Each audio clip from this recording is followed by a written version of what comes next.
പതിവുപോലെ ഉച്ചയൂണൊക്കെ കഴിഞ്ഞ് വലയെടുത്തതാണ്. വലയിലെ ചെള്ളയെല്ലാം കഴുകിക്കൊണ്ടിരുന്നപ്പോഴേ മനസ്സിലായി ചരക്ക് വളരെ മോശമാണെന്ന്. പിന്നെ എന്തായാലും പിടിച്ച ചരക്ക് പൊട്ടിച്ചിട്ടല്ലേ പറ്റൂ. അങ്ങനെ ചരക്ക് മേപ്പോട്ടേക്ക് എടുത്ത് പൊട്ടിച്ചിട്ടു.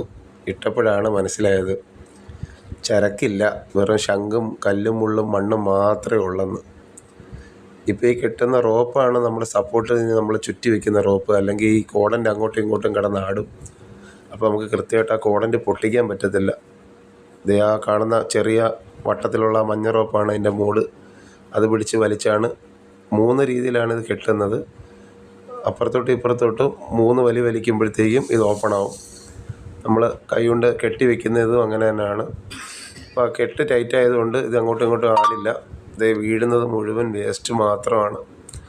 ആനക്കൊമ്പ്, ശംഖ്, മുത്ത് ഇതെല്ലാമാണത്. മുത്തെന്ന് പറഞ്ഞാൽ ചെറിയ കക്ക പൊട്ടിക്കാൻ മുത്തെന്ന് പറയുന്ന ഒരു 1-2 ഞണ്ടുണ്ട്, കുറഞ്ഞ മാന്തലുണ്ട്.